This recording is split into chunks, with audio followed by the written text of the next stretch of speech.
Ermənistan-Rusiya münasibətlərində dönüş nöqtəsinin baş verməsi ehtimalı azdır. Çünki Rusiya Ermənistanın Avrasiya İqtisadi Birliyində qalıb-qalmaması məsələsini sərt şəkildə irəli sürüb və birliyə üzv dövlətlər də buna qoşulub. Bu barədə Rusiyalı analitik Viktor Nadeyn-Ravski deyib. Onun fikrincə, Ermənistan hakimiyyəti vəziyyəti yumşaltmağa və ya qarşılıqlı anlaşma istiqamətləri tapmağa çalışacaq. Stat.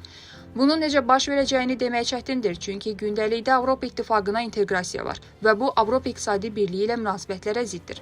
Ermənistanın Avropa İttifaqından imtinası da gözlənilmir.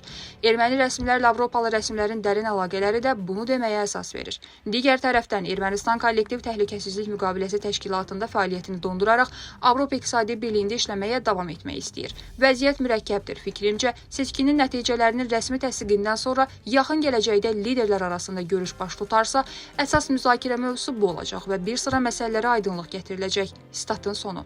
Rusiyalı analitik qeyd edib ki, Avropa İttifaqında fəal işləməyə davam edəcək və Ermənistanın Avropa gələcəyini geri dönməz hala gətirməyə çalışacaqlar. Stat. Seçki prosesi tamamilə başa çatdıqdan sonra dinamik dövr başlayacaq və gərginliyin olacağı gözləniləndir. Statın sonu. Seçkilərdə ikinci yeri tutan güclü Ermənistan bloku Nikol Paşinyana qarşı həm parlamentdə, həm küçədə mübarizə aparacaq. Bu barədə blokun lideri, erməni əsilli Rusiyalı milyarder Samvel Karapetyan deyib. Karapetyan bildirib ki, gələcəkdə atacaqları addımlar siyasi məqsədlərinə çatmaq üçün hansı yolun effektiv olmasından asılı olacaq. Əgər Paşinyanı parlament vasitəsilə qısa müddətdə vəzifəsindən uzaqlaşdıra biləcəyimiz əmin olsaq, qanunverici orqana gedəcəyik. Lakin küçə döyüşlərindən istifadə etməli olsaq, bunu edəcəyik. O, məhkəmə iclasından əvvəl jurnalistlərə açıqlamasında deyib.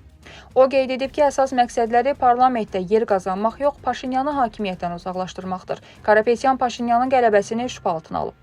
Ermənistanda Hakim Vətəndaş Müqaviləsi Partiyasının qalib gəldiyi seçkilərin nəticələrinin ləğv edilməsi tələbi irəli sürülür. Seçkidə ikinci yeri tutan güclü Ermənistan bloku nəticələrin ləğv edilməsi məqsədi ilə bugün Mərkəzi Seçki Komissiyasına müraciət edəcək. Müraciətdə seçkinin nəticələrinin ləğv edilməsi və hakim partiyanın səslərinə yenidən baxılması tələb olunur.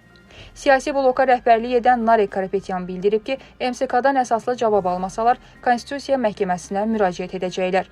O, seçkidə saxtakarlığın olduğunu iddia edir.